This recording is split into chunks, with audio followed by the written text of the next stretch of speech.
നിരപരാധിയായിട്ടുള്ള ദീപക് എന്ന് പറയുന്ന കോഴിക്കോട് സ്വദേശിയായിട്ടുള്ള യുവാവിൻ്റെ ജീവനെടുത്തപ്പോൾ ഇവക്ക് സമാധാനമായി.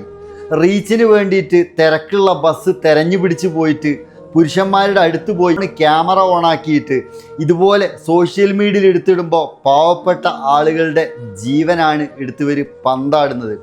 റീച്ചിന് വേണ്ടിയിട്ട് പല രീതിയിലുള്ള കോപ്രായങ്ങളും ഇതേപോലെയുള്ള തേവിടിച്ചുകൾ നടത്തുന്നുണ്ട്.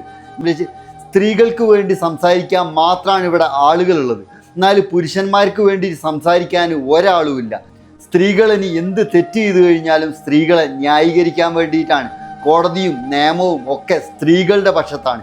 ഈ ഒരു കാരണം കൊണ്ടാണ് റീച്ചിന് വേണ്ടിയിട്ട് സോഷ്യൽ മീഡിയ പ്ലാറ്റ്ഫോം റീച്ചാക്കാൻ വേണ്ടിയിട്ടുള്ള ഒരു തന്ത്രമായിട്ട് ഇതുപോലെ മനുഷ്യരുടെ ജീവൻ വെച്ച് കളിക്കുമ്പോൾ മാനാഭിമാനമുള്ള ഏതൊരാളും അവൻ്റെ വീഡിയോ ഇതേപോലെ സോഷ്യൽ മീഡിയ കിടന്ന് കളിക്കുമ്പോൾ സ്വാഭാവികമായിട്ടും അവൻ്റെ കുടുംബത്തിലേക്ക് അവനക്ക് കയറാൻ പറ്റില്ല, അവൻ്റെ മക്കളുടെ മുഖത്തേക്ക് അവർക്ക് നോക്കാൻ പറ്റില്ല, കുടുംബക്കാരുടെ മുഖത്തേക്ക് നോക്കാൻ പറ്റില്ല, നാട്ടുകാരുടെ മുഖത്ത് നോക്കാൻ പറ്റില്ല.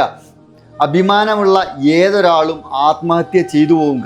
റീച്ചിന് വേണ്ടിയിട്ട് അന്യപുരുഷന്മാരുടെ ജീവൻ വെച്ചിട്ടുള്ള നിങ്ങളുടെ ഈ തീക്കളി ഉണ്ടല്ലോ, ഇതിവിടെ വെച്ച് നിർത്തുകയാണ് ഏറ്റവും നല്ലത്.